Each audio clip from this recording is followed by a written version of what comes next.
Labą dieną. Čia pasidarysime šitą pirmą vietą paėmėm.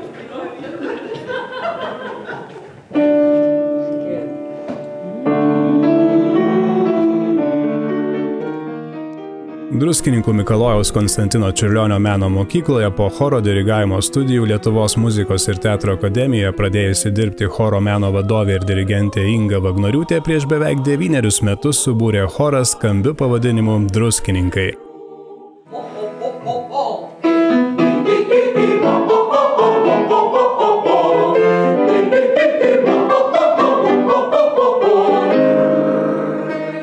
Choras greitai tapo neatsiejama kurorto kultūrinio gyvenimo dalimi. Jis kviečiamas koncertuoti įvairiuose renginiuose, dainų šventėse, festivaliuose, didžiosiuose miesto šventėse. O kodėl ne? Aišku, kad reikėjo, nes jo nebuvo. Nebuvo mišraus choro ir tiesiog patys žmonės, matyt, tą inicijavo.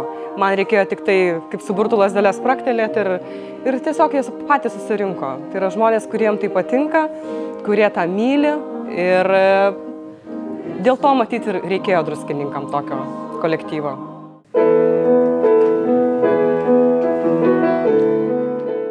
Choro meno vadovė ir dirigentė Inga Vagnoriūtė puoselėjo svajonę koncertuoti plačiai Lietuvos ir užsienio auditorijai. Šios svajonės išsipildymui neprireikė nė metų. Choras netruko pradėti dalyvauti įvairiuose šalies ir tarptautiniuose konkursuose – Italijoje, Slovakijoje, Lenkijoje, Kroatijoje, iš kurių sugrįždavo su įspūdingais laimėjimais.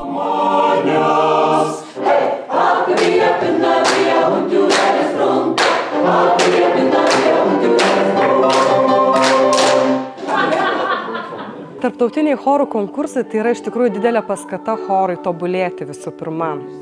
Nes koncertuoti yra viena, bet dalyvauti konkurse ir varžyti su kitais, tai yra visai jau kas kita. Na ir tai yra toks metų iššūkis, kurio mes visada siekiam ir kuris padeda chorui tobulėti. Didžiausias laimėjimas tai yra Lietuvos chorų konkursas, kur yra vertinami visi Lietuvos chorai ir nustatomos chorų kategorijos. Nuo 1 aukščiausios iki 4 žemiausios, tai jau 2 kartą iš eilės tampam 1 kategorijos chorų.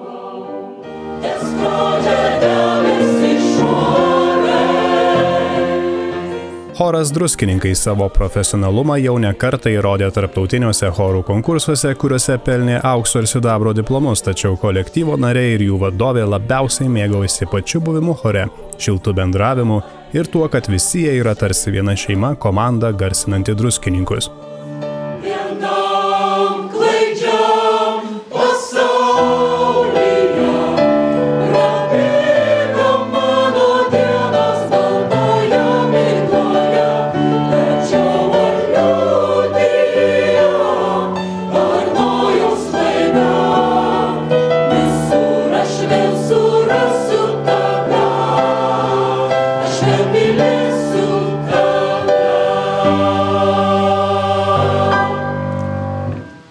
Oi.